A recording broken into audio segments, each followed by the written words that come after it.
Okay, so we found the picture of the runner and I downloaded that and opened it. Now, since I downloaded this from a stock photo site, I want to check the image size. So it's a good idea to get into the habit of checking your image size, especially when you download stock photos, because they might be so big that they'll make Photoshop run slower. All right, so I'm going to go to image at the top, image size, image size. And I'm going to check this. This is 68 inches by 38 inches. That's actually a really big document. That's a really big photo. Although it does say 72 pixels per inch for the resolution, now that normally would sound small, but because the dimensions, the inches are so big, it actually is still a really high resolution image. And since this document is so huge, it's really going to be way bigger than my 8 by 10 inch document we've been working on. So I'm going to go ahead and reduce the width only. I'm going to reduce the width. How about down to just 15? And then the height says 8 automatically. Notice the width and the height have a chain link. It means if you change one, the other one will automatically change. And 8.4 is okay because my other document I'm transferring it to is only 8 inches in height. All right, so I'm reducing the file size so that it's easier to work with. And I'll click OK. All right, now I would like to, I'm going to zoom in with my magnifying glass, zoom tool. And I could keep this whole image. I mean, it's fine. He's already running on the street. All right, so I'll just go ahead and get the move tool. And I'm going to drag this over. And with the move tool, I'm going to click it, drag it, drop it over. I don't need this original anymore, so I'll minimize that. All right, now notice the photograph, when I dragged it over, it got dragged over and landed on the top layer. All right, so sometimes it lands on the top layer depending on what layer you had selected. It could have got dragged over and ended up right here in the middle. All right, so if that happens, all you need to do is rearrange the stacking order in your layers palette. You can move your layers around in your layers palette. I want this runner layer to be my background. So I'm going to go ahead and click this and drag it and drop it below the melon layer so that now it's behind all my fruits and vegetables. Your stacking order in your layers palette needs to be the same order you want the objects in your document to stack. So if you want the eyes on top of the melon, they need to be in the layers palette, the eyes on top of the melon. And if you want the melon on top of your background, same thing. You need that background below the melon layer in the layers palette.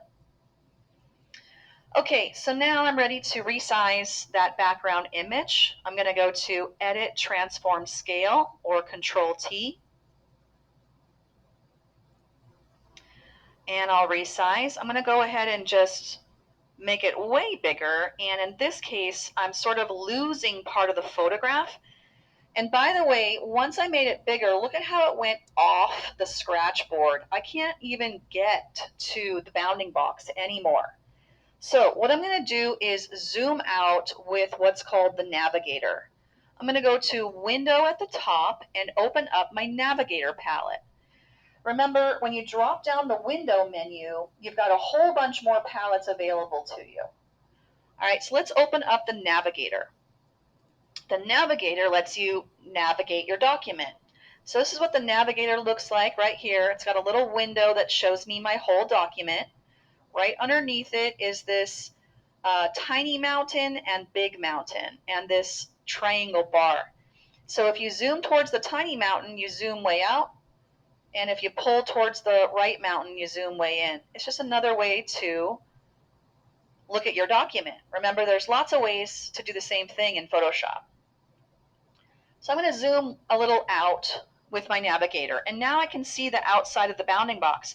The photograph actually goes outside of the picture frame. I just can't see it. All right, so I'm going to continue to make that a little bit bigger. And sort of, like I said, I'm just going to choose this portion of the photograph. And once I hit enter, this portion of the photograph I'm not going to be using. It'll just be gone. All right, so now I'm ready to adjust the melon head again. So I'm going to go ahead and click on that top layer, which is my eyebrow, and I'm going to shift click on the melon. I've selected all the layers now in the veggie head. They're all light gray, so I know they're all selected. I have not selected the runner, and I don't even need that blue background anymore. All right, so I'm going to go ahead and adjust this again. Edit, transform, scale.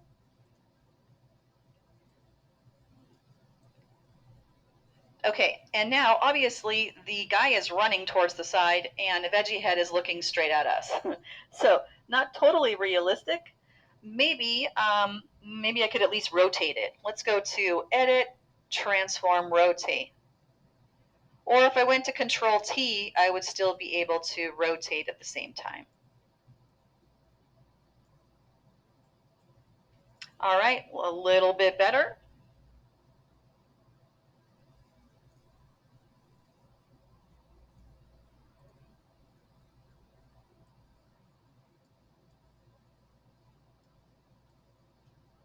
Okay, now take a look at what I'm doing right now.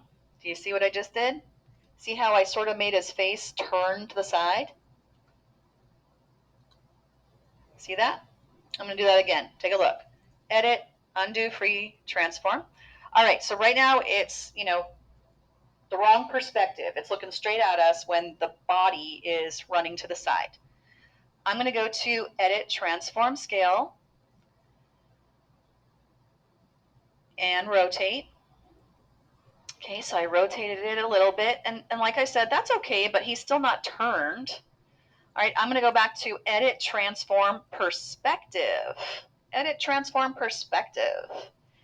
And perspective, what it lets me do is alter the perspective, meaning is it receding into space? So what I'm going to do is sort of pull this lower corner to make this edge recede into space.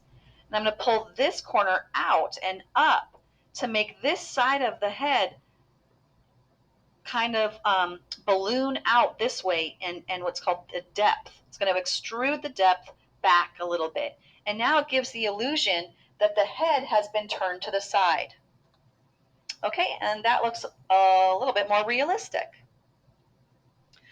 Okay, at this point, let's say that I've added a ton more fruits and vegetables. Maybe I'm even going to add some trees or something with fruits and vegetables. All right, and so then I say, okay, everything looks wonderful. I've got tons of fruits and vegetables. It's complex, it's creative. Time for me to save this. All right, so when you're done with your document, this is what you're going to do.